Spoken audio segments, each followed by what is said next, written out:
Hello दोस्तों। Dream trips की एक और सीरीज में आप लोगों को स्वागत है। मैं निकल चुका हूँ पीबीसी ट्रैक के लिए और मैं अभी हावड़ा स्टेशन में हूँ। आप देख सकते हैं कि हावड़ा स्टेशन में मुझे कितना भीड़ है। तो सामान तो मेरा पीछे लटका हुआ है और ट्रेन आने वाला है। आप लोग सोच रहे हैं कि मैं क्यों प्लेन से नहीं गया। प्लेन से इसलिए नहीं गया कि एकदम सीधी बात है, खर्चा बचाने के लिए मैं बाई एयर काठमांडू नहीं गया। मैं जाऊंगा हावड़ा से रक्सल और रक्सल से बाई बस और शेयर टैक्सी लेके काठमांडू पहुंचूंगा। तो वहीं का अपडेट आप वहीं दे देंगे। और मैं सामान तो ज़्यादा लिया नहीं क्योंकि हमारा कैलकाटा में सामान थोड़ा ज़्यादा कीमती कीमत ज़्यादा है। तो नेपाल में जाके हम सामान खरीदेंगे और क्या क्या खरीदेंगे, कितना रुपया पड़ेगा, मैं आपको सब डिटेल्स में बता दूंगा। चलो दोस्तों, फिर शुरू करते हैं एक और नया जर्नी और एक नया सीरीज एवरेस्ट बेस कैंप। हाँ दोस्तों, अगर आप लोगों की दुआ है तो मैं ये कैंप जो है, ये ट्रिप जो है कंप्लीट कर पाऊंगा। और भगवान की दुआ से और आप लोगों के आशीर्वाद से ये ट्रिप मैं कंप्लीट कर पाऊंगा, ये मेरा आशा है। चलिए तो मिलके चलते हैं और हमारे साथ ईबीसी ट्रैक की एंजॉय कीजिए।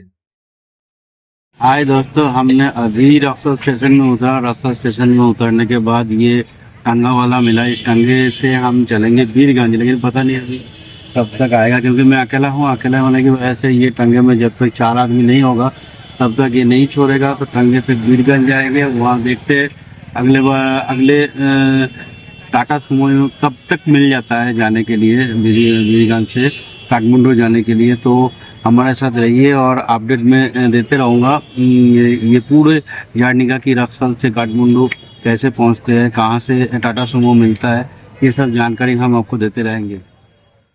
हाय, आज मेरा ट्रिप का सेकंड डे है। सेकंड डे में मैं काठमांडू में हूँ। अभी रेडी होकर बैठा हूँ रामचेप जाने के लिए क्योंकि अभी बहुत रैश होने की वजह से जो फ्लाइट है लुगला के लिए वो रामचेप से जाता है। तो हमें रात भर जर्नी करके रामचेप जाना पड़ेगा और दिन भर इसलिए अपडेट नहीं दे पाए क्योंकि कल रात को जो हुआ था हमारे साथ वो तो बोलने वाला है नहीं। क्योंकि हम रात को 7:30 6:30 बजे निकले थे बीरगंज से टाटा सुमो के लिए और वो टाटा सुमो थोड़ी देर बाद आते आते हो गया टायर ब्लास्ट और लेट हो गए। तो पुलिस चौकी में आके हमें रोक दिया गया 9 बजे और 9 बजे से लेकर 4:30 बजे तक हम वहीं पे बैठे रहे। सिर्फ हम नहीं, 2-3 और गाड़ी था। तो ये हुआ था हमारे साथ कल रात को, इसलिए हम काठमांडू नहीं पहुंच पाए।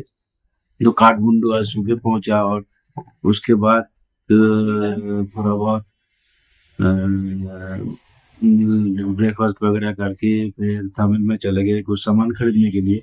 उसके बाद हम सामान खरीद के आए और अभी लंच किया है। लंच से नेपाली थाली या क्या बोलते हैं, क्या दाल भात पावर 24 आवर्स। तो दोस्तों अभी हम पूरा बिल्कुल रेडी हो चुके हैं। ये पैकिंग हो गया है और पैकिंग के साथ साथ हमारा होटल छोड़ने का ये देखिए मेरा बैग बन गया है और इसके साथ साथ हम छोड़ने के लिए रेडी हो चुके हैं।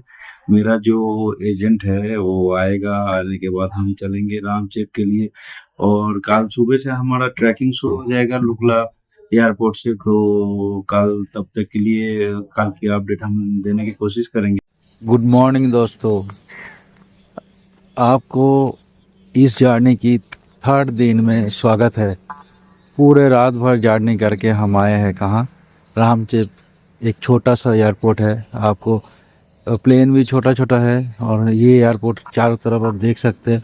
मेरे पीछे भी पहाड़ी है और चारों तरफ इसकी पहाड़ी है। एयरपोर्ट देखने में बहुत ही खूबसूरत है, लेकिन पूरे रात भर हमने जब ट्रैवल किया उसका बड़ा दिक्कत हुआ है क्योंकि रात भर जगे हुए, 2 रात पूरा जगे हुए हैं और आज तीसरा दिन है। तीसरा दिन में हम यहीं से फ्लाइट पकड़ेंगे और चलेंगे। आपको एक बार एयरपोर्ट की नज़ारा देखिए। ये है रामचेप की एयरपोर्ट जो लुकला से करीब 135 किलोमीटर दूर है। इसीलिए रात भर जर्नी करके यहाँ आना पड़ता है और बहुत रैश होने की वजह से ये एयरपोर्ट से लुगला जाना पड़ता है, क्योंकि काठमांडू एयरपोर्ट से लुगला अभी तक छोड़ता नहीं। आप देख सकते हैं छोटा छोटा प्लेन है, ये छोटा 18 सीट का प्लेन है। इस प्लेन में व इस जहाज़ में बैठ के हम चलेंगे लुगला। लुगला जो है सो सबसे वर्ल्ड में एक डेंजरस एयरपोर्ट माना जाता है, और जब चलेंगे आपको दिखाएंगे। लेकिन इसके पीछे जो नज़ारा है वो देखिए, उसको देख के आपको लगेगा हाँ ये कितना खूबसूरत जगह है। और यहाँ नहीं आने से ये हम बोल के नहीं बयां कर सकते। आप देख सकते हैं पूरा चारों तरफ पहाड़ी है।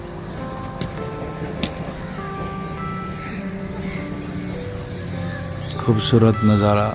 अभी तक सूरज देव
রামচেক থেকে লুকলা এয়ারপোর্টে আসার পর লুকলা এয়ারপোর্টের জাস্ট সাইডই একটি রেস্টুরেন্টে আমাদের এজেন্ট এখন যাকে দেখছেন স্ক্রিনে, ইনি হচ্ছে আমার এজেন্ট এবং ইনি আমাকে নিয়ে যাবেন, গাইড করবেন, সবকিছু করবেন। তো এখানে বসে রেস্ট করার পর আমরা ধীরে ধীরে আমাদের ট্রেকিং এর দিকে অগ্রসর হচ্ছি। হিমালয়ের কোলে অবস্থিত ছোট্ট সুন্দর লুকলার প্রাণকেন্দ্রে আপনাদের স্বাগতম। এই যে আমরা হাঁটছি সরু পাথরের রাস্তা ধরে, এটাই লুকলার বিখ্যাত বাজার। এভারেস্ট অঞ্চলের প্রায় সব ট্রেকারদের যাত্রা শুরু হয় এই পথ থেকেই। রাস্তার দুপাশে সারি সারি দোকান, কোথাও ট্রেকিং গিয়ার, কোথাও পাহাড়ি পোশাক, আবার কোথাও স্থানীয় হস্তশিল্পের সমাহার। পৃথিবীর বিভিন্ন প্রান্ত থেকে আসা মানুষের পদচারণার সবসময় মুখে থাকে এই বাজার। দূরে দেখা যাচ্ছে রঙিন প্রার্থনা পতাকা বাতাসে উঠছে। বৌদ্ধ সংস্কৃতির এই প্রতীকগুলো যেন পাহাড়ের নিস্তব্ধতার মাঝে এক অন্যরকম আবহ তৈরি করে। চারপাশে শোনা যাচ্ছে ট্রেকারদের হাসি, স্থানীয়ভাবে ব্যস্ততা এবং ইয়াকের ঘণ্টার ধ্বনি। এই শব্দগুলোই লুকলার নিজস্ব সুর, যা প্রতিটি ভ্রমণকারীর মনে চিরদিনের জন্য থেকে যায়। এখানকার প্রতিটি দোকান, প্রতিটি গলি এবং প্রতিটি মুখের পেছনে লুকিয়ে আছে পাহাড়ি জীবনের সংগ্রাম ও সৌন্দর্যের গল্প।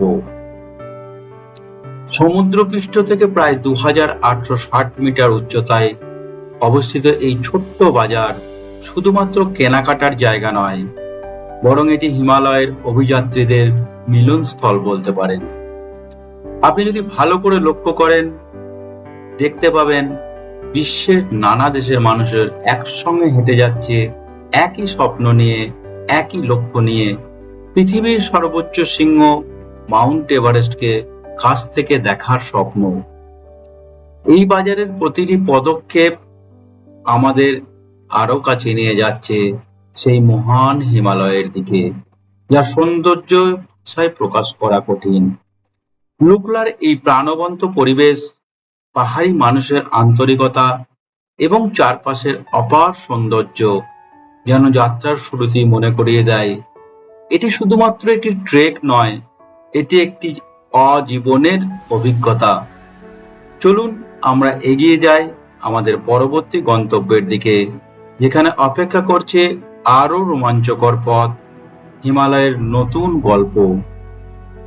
আমি আপনাদের যে কথাটি বলছিলাম যে ইয়াকের যে ঘন্টা ধ্বনি, এই আমাদের সামনে চলছে এই ইয়াক এবং তার ঘন্টার ধ্বনি আমাদের কানে আসছে। মাত্র কয়েক মিনিটের হাঁটার পরই আমরা পৌঁছে যাই সাগরমাথা পলিউশন কন্ট্রোল কমিটি বা এসপিসিসির অফিসে। এই প্রতিষ্ঠানটি কুম্ভু অঞ্চলের পরিবেশ সংরক্ষণে গুরুত্বপূর্ণ ভূমিকা পালন করে।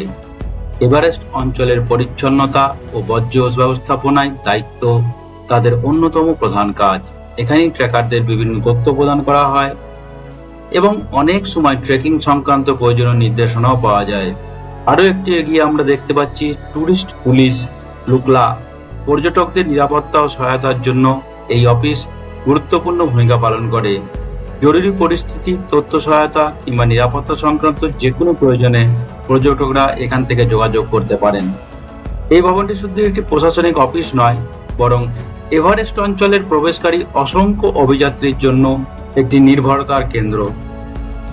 চারপাশে তাকালে দেখা যায় পাহাড়ের ঢালে ঘন সবুজ বন, মেঘের ফাঁকে নীল আকাশ এবং ঐতিহ্যবাহী হিমালয়ান স্থাপত্য। এই দৃশ্য সত্যিই মনকে মুগ্ধ করে। লুকলা শুধু একটি ট্রানজিট পয়েন্ট নয়, এটি হিমালয়ের হৃদয়ে প্রবেশের এক অনন্য দ্বার। এখান থেকে শুরু হয় স্বপ্ন, চ্যালেঞ্জ এবং আত্ম অন্বেষণের অসাধারণ যাত্রা। যদি আপনি কখনো এভারেস্ট অঞ্চলে আসার পরিকল্পনা করেন, তবে লুকলা এই ছোট্ট পথ চলাটুকু উপভোগ করতে ভুলবেন না, কারণ গন্তব্য যতটা সুন্দর তার চেয়েও বেশি সুন্দর হতে পারে এই যাত্রাপথ। আমি এখন বিদায় নিচ্ছি লুকলার এই মনোমুগ্ধকর পরিবেশ থেকে। সামনে অপেক্ষা করছে আরো রোমাঞ্চকর পথ, আরো অসাধারণ দৃশ্য এবং হিমালয়ের অজানা গল্প। ভিডিওটি ভালো লাগলে কমেন্ট, সাবস্ক্রাইব করতে ভুলবেন না এবং আরো দেখা হবে হিমালয়ের নতুন পথে এক নতুন অভিযানে পরবর্তী ভিডিওতে আপনাদের সঙ্গে।